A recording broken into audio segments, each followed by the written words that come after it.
different kind of inheritance, which is called incomplete dominance. We're shifting gears just a little bit. We'll learn about a few different other kinds of inheritance than complete dominance, but for the most part, that's what we're focusing on in this unit. So incomplete dominance means that there are different alleles for the trait, but none of them is dominant over the other one.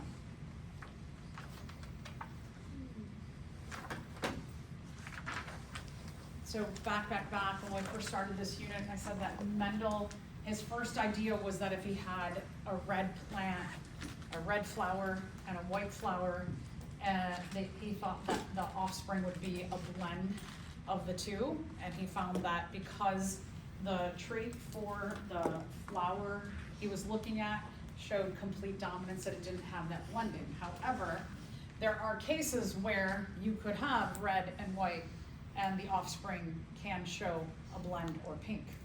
And that is what we would call incomplete dominance. The red is not dominant over the white, nor the white dominant over the red. So you have, not only you'll have 3 genotypes, one for one extreme, one for the other extreme, and one for the intermediate, but you're also going to have 3 phenotypes. And so remember, you're going to have the extreme, and then the blend.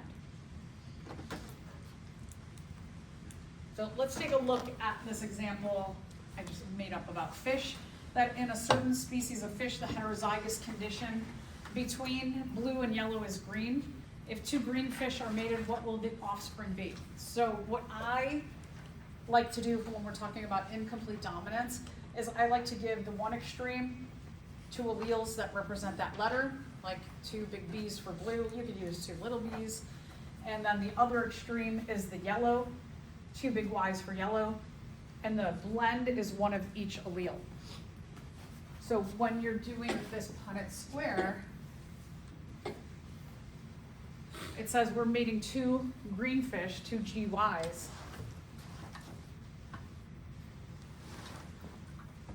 Very similar to the way that we were doing complete dominance. We're going to take our parent up top, we'll put the G in the columns down. And then I just like to put, this, I put the Y's in the back. And then this other parent, we'll put the G across. And then this parent and this allele, we'll put across the Y. So you end up with a genotypic ratio of 1 capital G, 2 GYs, and 1 big Y, which would then interpret the GG would be blue.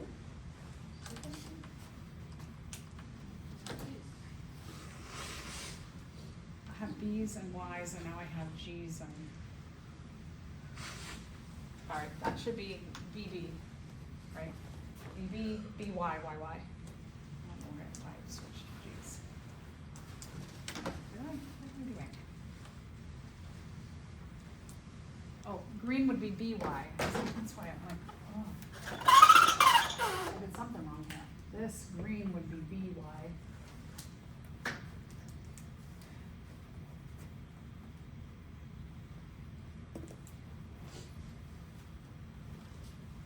G's and B's all mixed up. Let me try this again.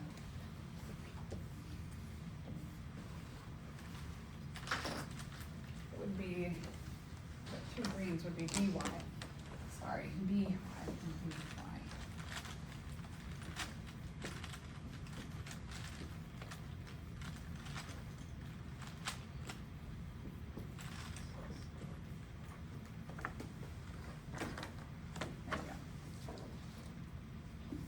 Mean on the next page we have 1 BB, 2 BYs, 1 YY, or 1 blue, 2 green, 1 yellow. Sorry about that. I know we need to fix that. Incomplete dominance, depending on the textbook you're looking at, they may do it a number of different ways. I like to use the different letters to represent the extremes.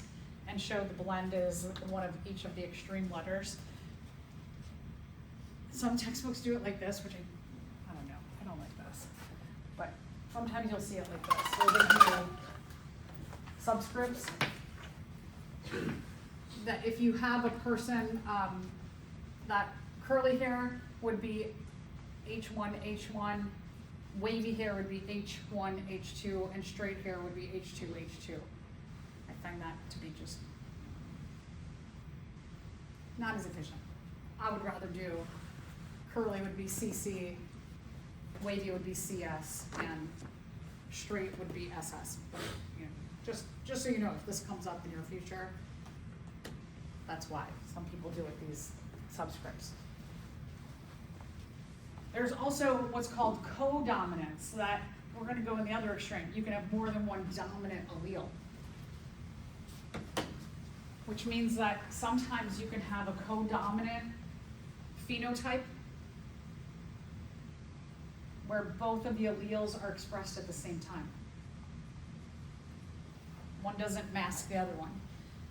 The example of this is our blood type. The AB blood type, that blood type, it shows both A blood type and B blood type at the same time. One doesn't mask the other one, but they do both express themselves at the same time. So we're going to look at a little bit of different ways that this affects giving blood and donated blood. Giving blood and accepting blood. Okay, so let's go back to our plasma membrane. Now our plasma membrane, if you remember, there are sometimes little things that are sticking out from the surface of that. Those are glycoprotein attachments or little attachment sites, and these all have little pieces of information about these cells. For example, if these are humans, they'll have an attachment site that says, I'm a Homo sapien. If this is a female, it'll be like, I'm a female. These are blood cells, I'm a blood cell. If they are A blood type, B blood type, AB blood type, and then if they're O blood type, where they would have one of these attachments sticking out, they actually have none. O codes for a non-functional enzyme, which means that that enzyme doesn't add one of those little attachment things off of the cell, which is kind of a big advantage that we'll talk about in a minute. A and B both have different shapes of attachment sites. And so someone could have A, they could have B, or they could have both at the same time and be AB blood type. Kind of looks like this, that if we just isolated just the blood type attachments, that A would have, let's say A, they look like blue, and B, they look like red, and AB, they have both of them at the same time, and O, there's nothing there. A and B are dominant, O is recessive. AB blood type is the codominant blood type.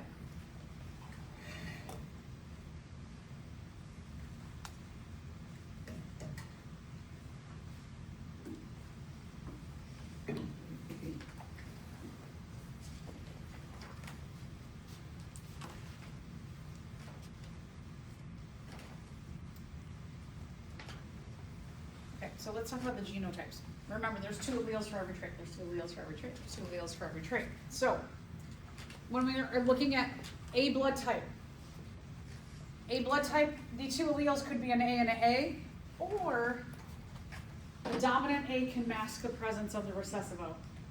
So someone can have A blood type but have one allele from, let's say, bio mom as an A and one O from bio dad. This still works in the realm of complete dominance, where you have a dominant allele can mask the recessive, but you have 2 different dominant alleles that can mask the one recessive. So dominant blood types A and B can carry the recessive O, but they still show whatever that dominant blood type is. It's 2 alleles for every trait, so the AB blood type can only have A and B alleles. And someone who is O, who is the recessive blood type, they have to have 2 recessive alleles to be the recessive blood type. AB blood type is not super common. You can see A blood type and O blood type are the most common.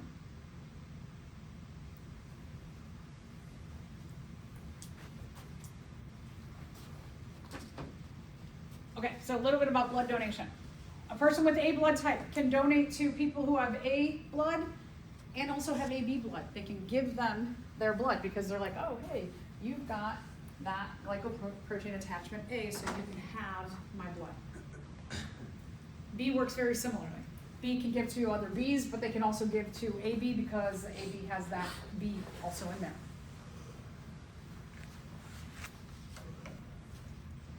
AB blood can only give to other AB blood. O gets masked by everybody. So O can give to everybody. They're called the universal donor.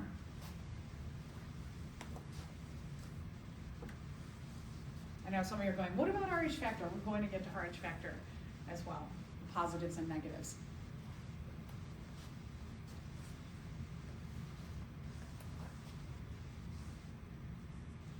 Okay. O is like filler blood. It's great, you can just pump it in there. Because it has no glycoprotein attachment, your immune system doesn't go, that doesn't belong here. It just goes, okay, I guess that's okay. Okay, so let's talk about accepting blood transfusions. A person with A blood can get blood from other A's or O's.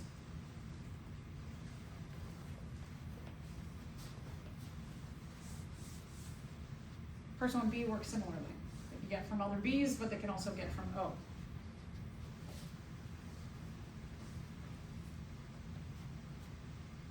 AB's the lucky one. They can get A, B, they can get A, they can get B, and they can get O. So they can get blood from everybody. And poor O can give to everybody, but they can only get other O blood. That's it.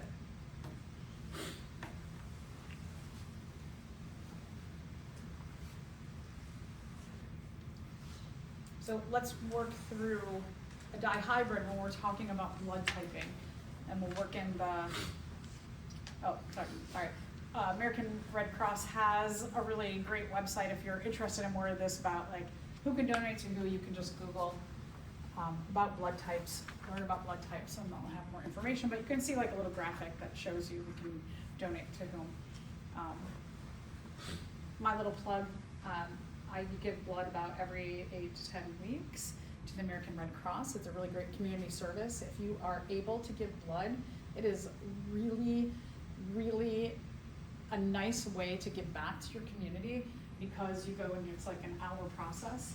A lot of people in the world cannot donate blood for various reasons. So if you can, please think about it. You get cookies and juice and they are very nice to you. It takes about, like I said, about an hour. You can do it every 8 weeks.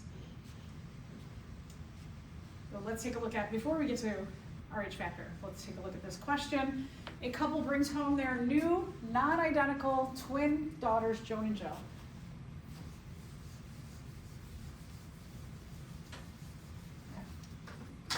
Let's see. After several months, the father begins to suspect that there was a mix-up at the hospital because Jill doesn't look much like either parent or like her sister. When the twins' blood tests come back, the father calls his lawyer to start a lawsuit against the hospital. The mother, father, and Joan have A blood type.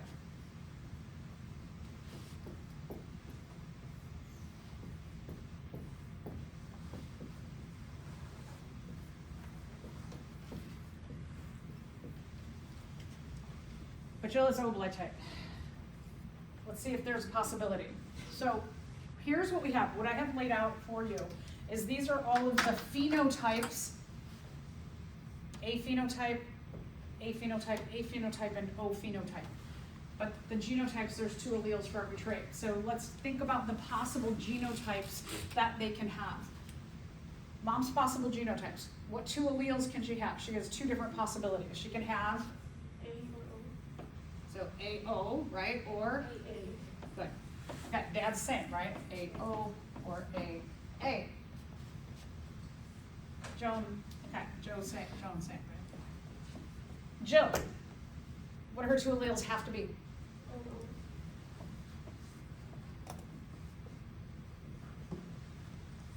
And we know that there's 2 alleles for every trait because our 2 alleles come from bio mom and bio dad. And so is it a possibility that Jill may have gotten O's from both parents. Yeah, it's a possibility. Certainly have to run more blood typing to make sure, but slow your roll, Dad. All right, any questions on that? Okay. Oh, and then I just showed you the answer. So, no, full with parents with A blood type can have a child with O. So you can be A blood type, but still pass on 2 O's to your offspring. All right, RH factor, the way it works is that you've got 2 kinds of inheritance working together as a dihybrid. You've got codominance when we're talking about the blood type itself, A and B, mask O. And then RH factor is positive, is dominant over negative. So you've got codominance and you've got complete dominance that are working together. So let's take a look at how we would work through a problem. All right, so we've got this. A man with B negative blood and a woman with AB positive blood have a child with B positive blood. Is this possible? Did they bring home the wrong baby, or do they have to have a long talk? All right, so here's what we're gonna do. I like to make little charts. I like to lay out who's got what alleles possibly.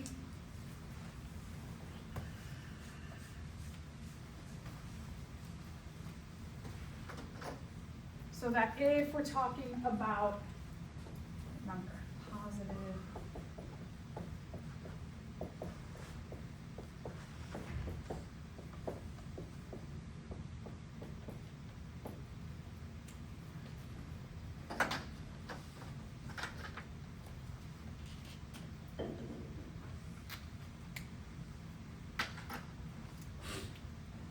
okay, so let's just talk about the dad's alleles for B. What 2 alleles could he have to be B?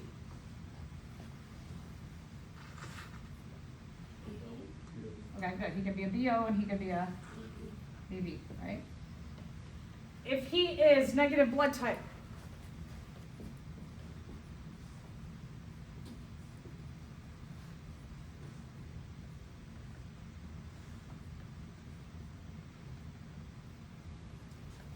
if you are dominant and you are positive, your 2 alleles could be 2 positives. You could be a positive and a negative, and then you could be a negative and a positive. And I'll talk about what's the difference between this in just a second.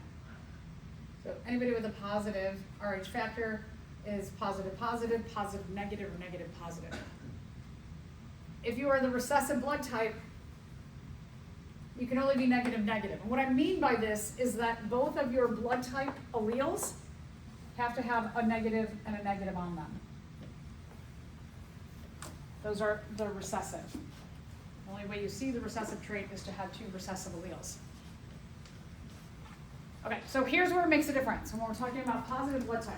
First, what 2 blood type alleles does this woman have to have? Good, she has to have an A and a B. Now, here's where we're going to apply these 3 different situations to our A, B in each scenario. She could be positive, positive, so A positive, B positive. She could be A positive, B negative. But here, this one, it could be the A that's bringing the negative, and the B brings the positive. So the difference here is that in this case, the AB, the A is bringing the positive, the B is bringing the negative, but in this case, the A is bringing the negative, and the B is bringing the positive. So that's why, I don't always like to write the recessive allele first, you know that, but in this case, we have to do it, we have to show that. So here's the possible genotypes of the parents. So next thing. Take a look at our possible gametes. So what I'd like to do is I'll circle all the possibilities. So for the man, his possible gametes would be a B negative and an O negative. And then this is already represented, right? The B negative here is represented by this one, and the B negative here is represented by that one. So we won't even think about them anymore. For the woman, we've got an A positive, here's something new, B positive. A positive is already represented, so I'm not going to circle that one. B negative is new, so we'll circle that. We don't have an A negative yet, so let's circle that possibility, and then we do already have that represented, that B positive there. So there are 4 possible gametes, or I mean all the possible gametes, I should say. Will be a B, his will be a B negative and an O negative. And hers are A positive.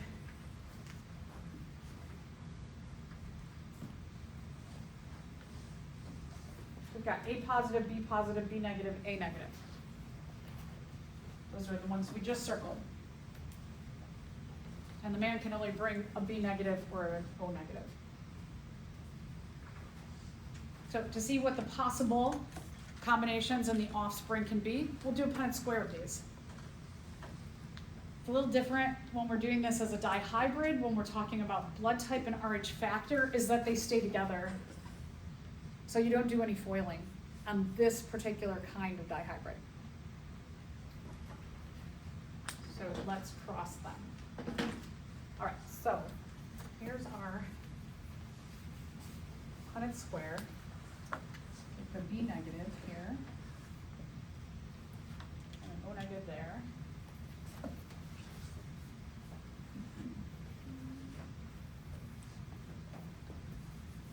we've got an A positive, a B positive, B negative, and an A negative.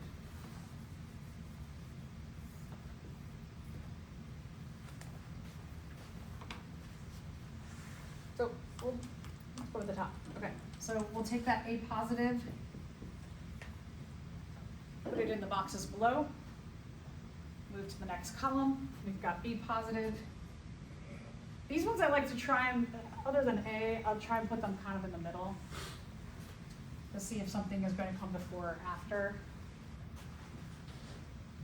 And then our B negative, and then our A negative down.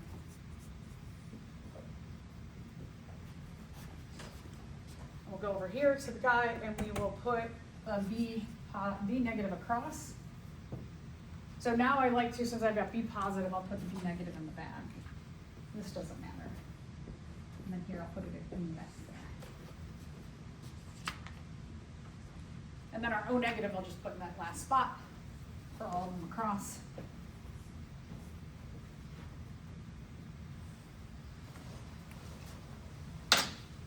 And then the last thing we're going to do is we're going to take these genotypes and we'll interpret them into phenotypes, possible phenotypes. So someone who has the genotype type A positive, B negative, what's their blood type with Rh factor going to be? Yeah, A, B positive. B positive, B negative, what are they going to be? B positive. B negative, B negative. What do we got? Good. B negative. A negative, B negative. Good. A, B negative. A positive, O negative. A positive. This works very similarly. B positive, O negative.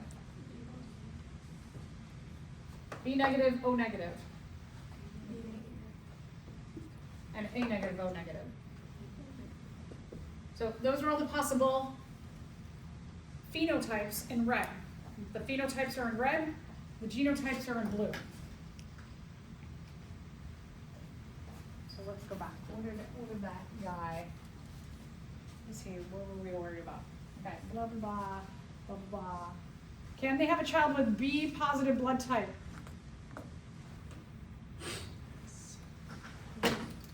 They can, it's a possibility, right? So we've got at least 2 scenarios in our possible offspring where they could have a B positive offspring. So that's the way Rh factor works. Again, dihybrid, but they stick together, so a little bit of an easier dihybrid. Anybody questions?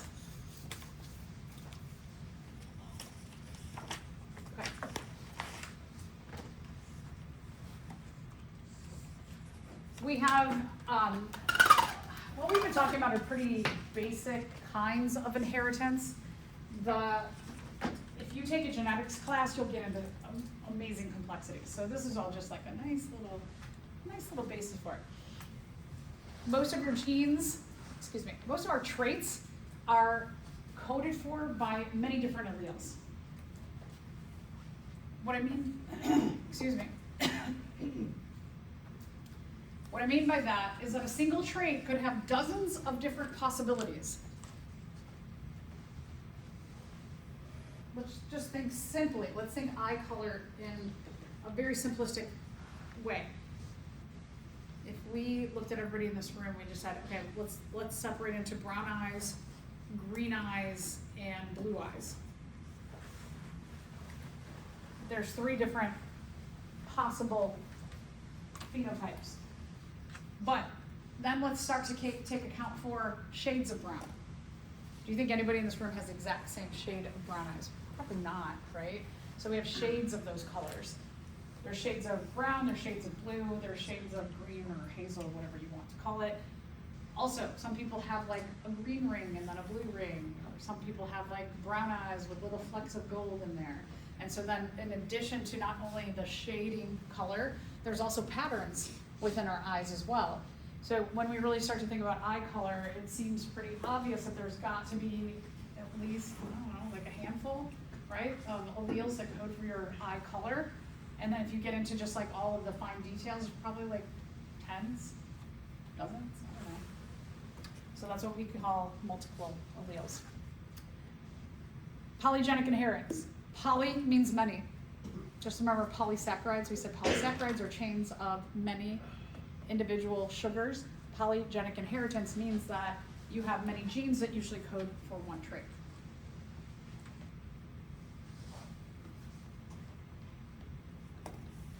So you can have 2 or more genes that code for one trait. You can have many alleles even within each of those genes. Inheritance gets really complicated very quickly.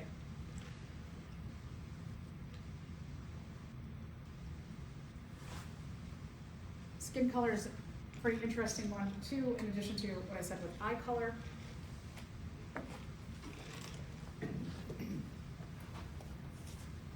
Sometimes you'll see in a family you have a gamut of just like skin colors. So for example here, if let's say that skin color just comes down to 3 different genes, that if you took parents who are heterozygous for 3 different genes, these are all the possible shadings that they could produce. And they could have someone who is very, very light skinned to someone who is dark skinned. And this could be all children from that same mating pair.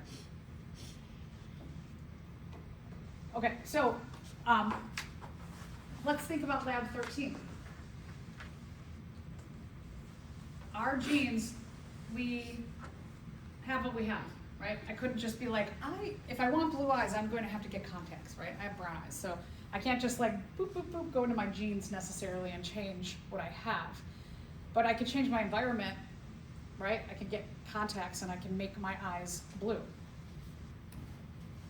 We can also change things like access to the sun for green plants and make them have the phenotype of albino when they have the genotype of producing chlorophyll or having chlorophyll to produce the green color. So the environment can affect how a trait is expressed.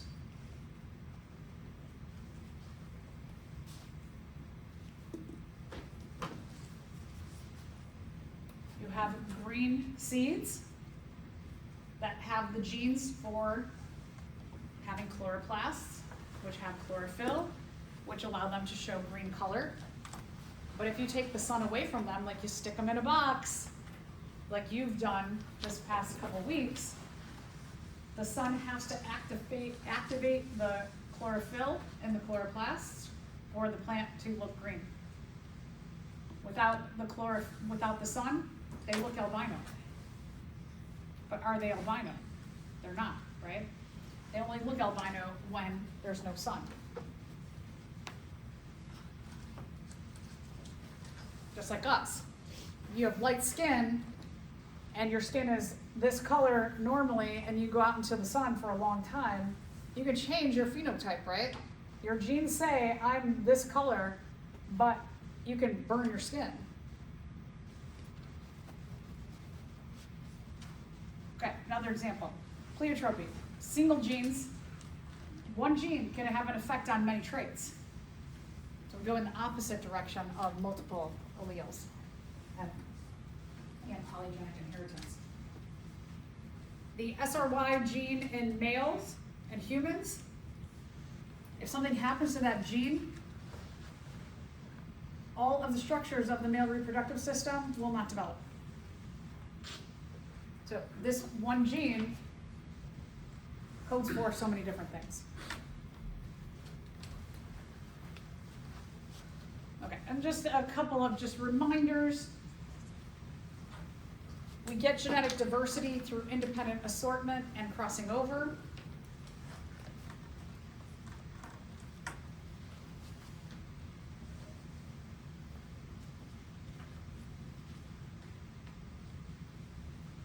When we're talking about crossing over in prophase 1, some genes that exist close together on a chromosome are inherited as a group. They're called linked genes because they just live close together. Their gene locus or loci are near each other.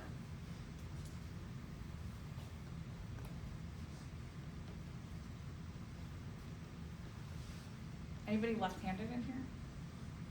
I figured we'd have some left-handers. Okay, so I read an article a while ago that said that it is believed that there is an intelligence, a high intelligence gene linked, meaning that it's close on the same chromosome as the gene for handedness. And that left-handedness often is linked together with a high intelligence gene. And in my just like anecdotal research of the years that I've been teaching, I have found that people with left hands usually are pretty smart. They usually have an easier time holding on to concepts.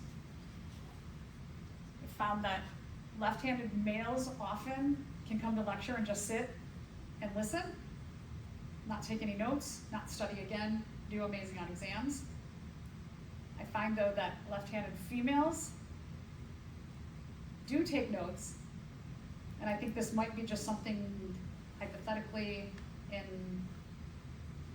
the differences between a male and a female and the way the brain works is that perhaps females are more conscientious and could be conscientious, could be anxious, like I need to write this stuff down. So a lot of things there. Regardless, what I do find is that I have seen a higher intelligence with left-handed. Not to say that if you are right-handed, you are not intelligent. I'm not saying that either. Okay, let's practice some of our terms. Ooh, this is cute otter, so cute. All right, this sea otter has 38 chromosomes in all of its cells in its body, except for its sperm and egg. What's a haploid number of chromosomes? So just given that little tiny bit of information. What's its haploid number? 19. So good. Haploid number would be half. 38 is the diploid number. 19 is the haploid number. Ah, sorry. What's the diploid number? 38. All right, good. 38. How many chromosomes are in a sea otter's gamete? 19. A gamete has the haploid number. A gamete is a sex cell, a gamete is a sperm or egg. So these are good practices for your terms. Gametes are sex cells, gametes are sperm and egg. Gametes have the haploid number of chromosomes. Gametes have one set of chromosomes because one set comes from the egg and one set comes from the sperm to make the diploid number. How many autosomes are in a sea otter's eye? 36. Good. Excellent. 36. When we're talking about animal cells, they have 2 sex chromosomes and the rest are autosomes. An autosome is a non-sex chromosome. An autosome is a non-sex chromosome. How many chromosomes are in a sea otter's somatic cells? Good, 38. Somatic cells are body cells. They're all the cells in your body that are not sperm or egg. They have the diploid number of chromosomes. How many sex chromosomes does an otter's sperm cell have? How many sex chromosomes does a sperm cell have? Good. A sperm cell has, oh, I don't have it highlighted.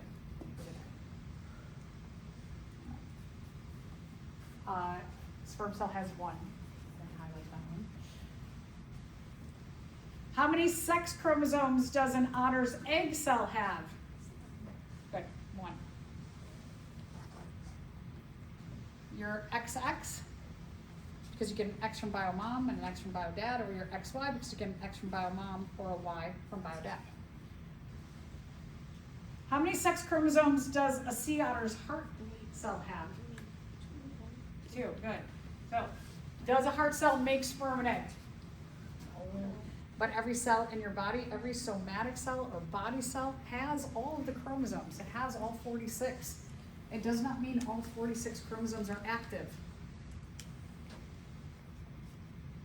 What's the N number of chromosomes for the sea otter? Good. The N number of chromosomes is 19, and is haploid, and is 1 set of chromosomes. You get the N number of chromosomes from egg and sperm coming together. I can feel it's getting warmer in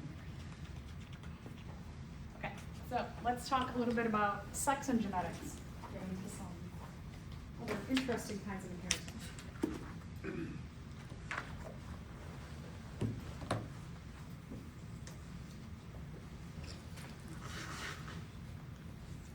Okay, so this is interesting. I just read an article about this, but let's just say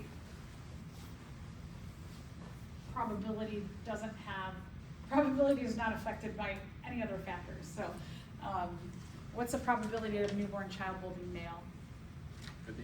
Yeah, so 50%. But I just read an article that said sometimes for some reasons that families might have like a lot of females or a lot of males. And they're not exactly sure why, but they think that there's some kind of like influence in that. And they're trying to figure out, is it an influence or is it just like random? Okay, so sex determination. The egg cell gives an X sex chromosome. The sperm cell can give an X or a Y. Eggs can only give an X or an X.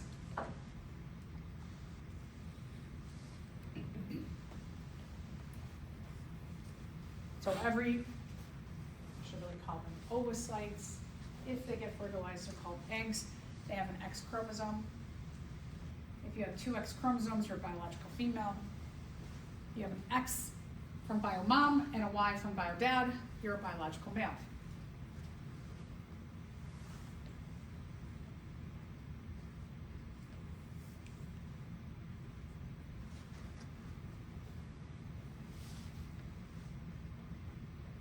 So males are responsible for determining the sex of the offspring, because females can only give an X or an X.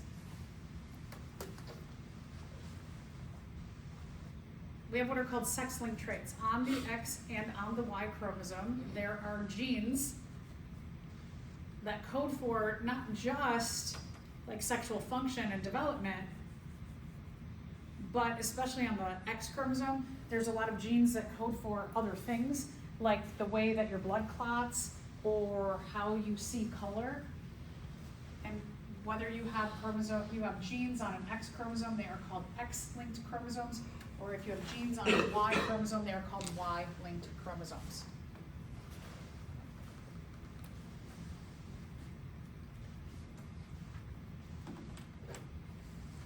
So we will call them X-linked or Y-linked. If for some reason People have really tried. I think in the lab sometimes they forget to specify whether it's X-linked or Y-linked. On the exams, I will make sure that it says this is an X-linked trait. If in your lab it just says this is a sex-linked trait, just assume that it is X-linked. There are not that many Y-linked traits. We'll get to that in a second. We'll get to that right now. The Y chromosome over evolutionary time, for whatever reason, it has been shrinking. It is a lot smaller than the X. You can see them side by side. They are a homologous pair. We said that a homologous pair is about the same size, the same shape, and has the same gene banding pattern, but this homologous pair is a bit different. When you have XX, they're the kind of stereotypical homologous pair, but when you have XY, they are not. And there are different genes on the Y chromosome than there are on the X chromosome, and you can definitely see that the X chromosome is a lot bigger. Y chromosome, most of the genes on the Y chromosome code for sexual function and development, things we would call maleness.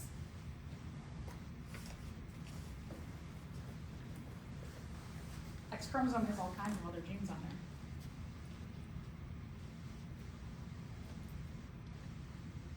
The weird thing with the Y chromosome, there's about, I think it's like 73, they think there's like 73 genes on there. They think that if one gene is lost, we might not have biological males anymore in humans.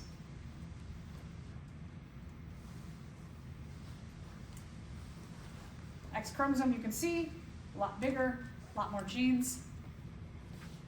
Not all of them have to do with quote-unquote femaleness. Color vision, blood clotting, muscle development, the list goes on.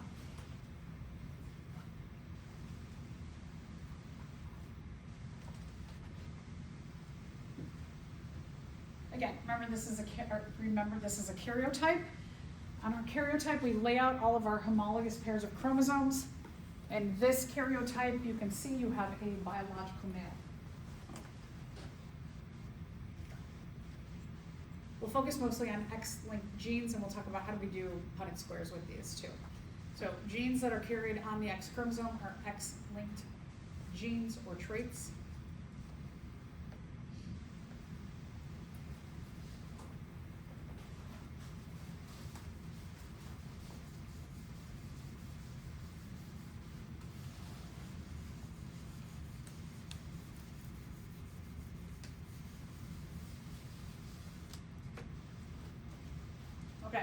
Let's hypothesize this.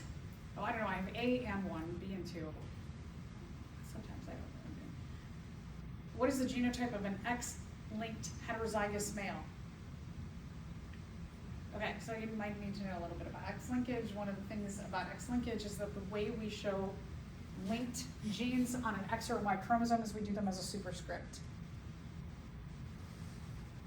So can there be an X-linked heterozygous male? No, there cannot be. There isn't a heterozygous male when we're talking about X-linked traits. There's either a dominant male, like X capital N Y, or a recessive male, X small n y. The Y chromosome does not get a superscript because this is an X-linked trait. This trait does not show up on the Y chromosome, only on the X.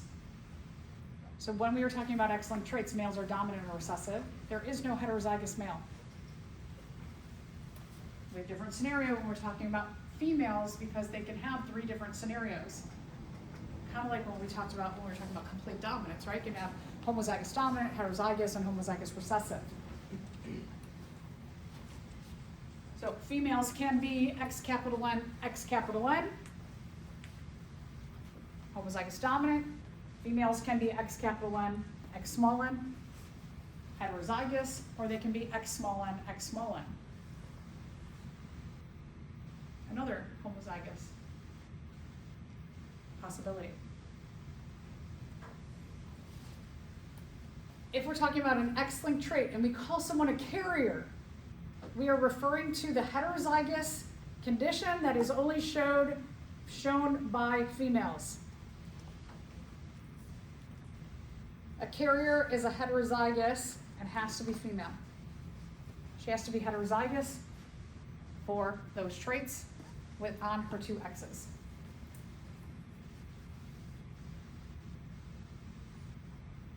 Just like when we're talking about complete dominance.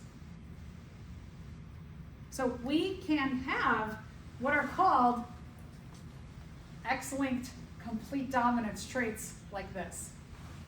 So this would be an X-linked complete dominance trait.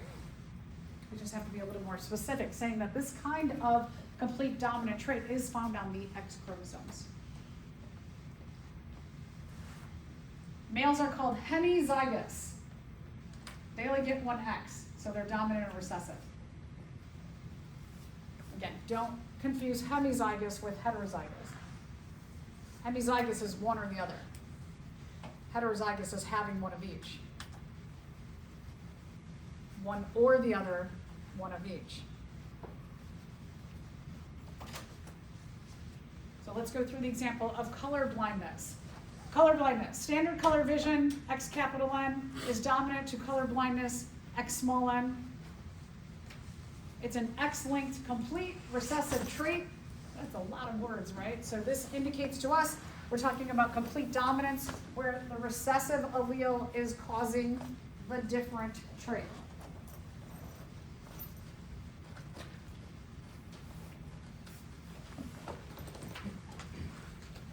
More men have color blindness than females because they only get either a dominant or recessive. Whereas females with the heterozygous, you have the chance of masking and carrying that gene without expressing it. Males are one or the other.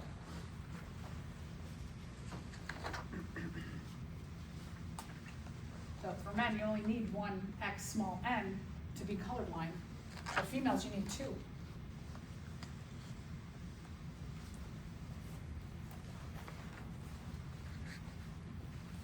There's a lot that gets complicated when you go on. If you take a genetics class, you'll go on and you'll learn all kinds of things that the X chromosomes do in really weird ways. One starts to minimize itself and the other one kind of takes over.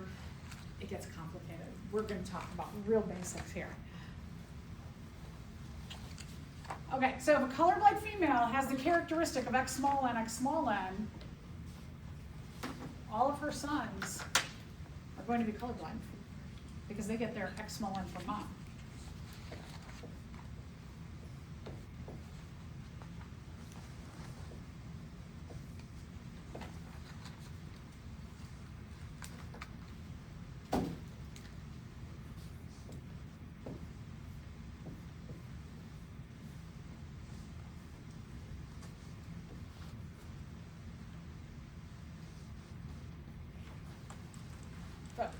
This colorblind female, her sons are going to have an X and a Y to be bio males. They get their Y from bio dad, so they have to get their X from bio mom. So if a female is colorblind, or female has a complete dominance recessive X-linked trait, all of her sons will also have that recessive trait.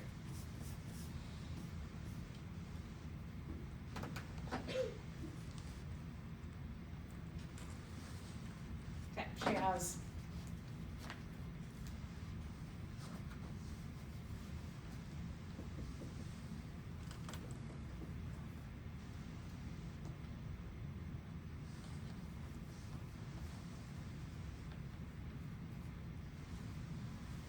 all right, let's say that she has females.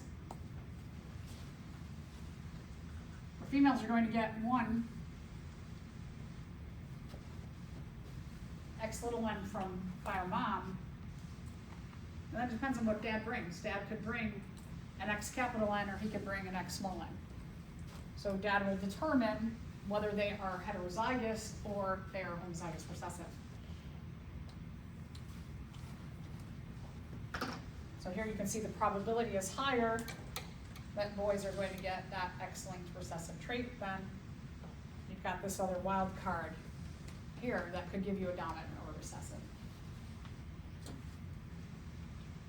Let's go through the genotypes of colorblindness. The genotype of a colorblind man would be X little n y. The little n codes for having colorblindness.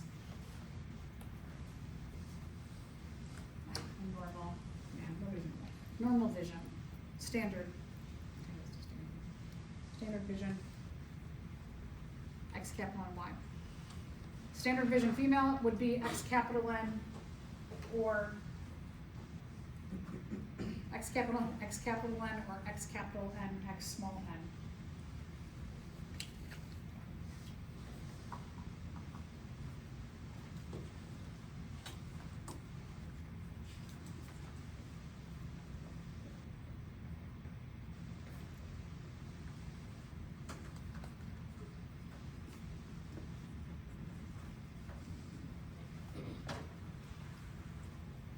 A female with color blindness has to be X small n, X small n.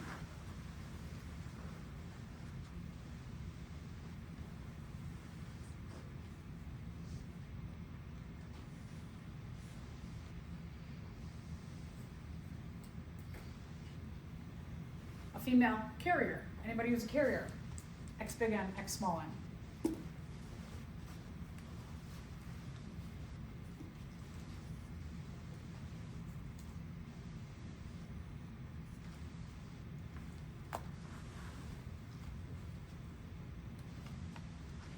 Okay, in humans, red-green color blindness is sex-linked and recessive. So, when we get to these sex-linked traits, when you see sex-linked, again, in this case, it's going to refer to X-linked. We're just going to assume it's X-linked. A recessive, we know that that's going to be a superscript on the X chromosome. A man with normal color vision marries a colorblind woman who gives birth to a colorblind daughter. Let's work this out.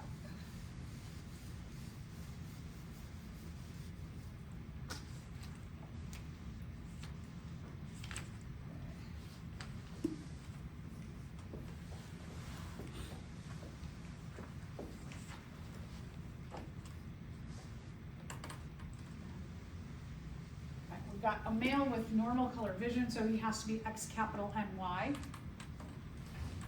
And he's with a female who has color blindness.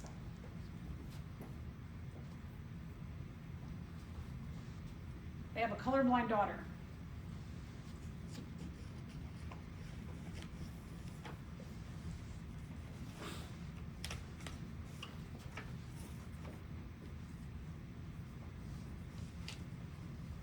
Colorblind daughter, her genotype has to be X small n, X small n.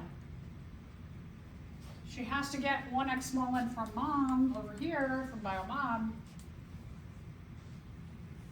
Can that be the dad?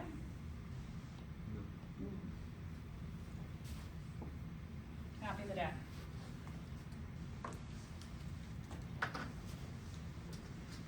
So, man's probably not the father of the child. Right? Number 3 is correct. You'll look on Wednesday at the color blindness books. This shows red and green color blindness. If you have standard color vision, you should see a 9 and a 6.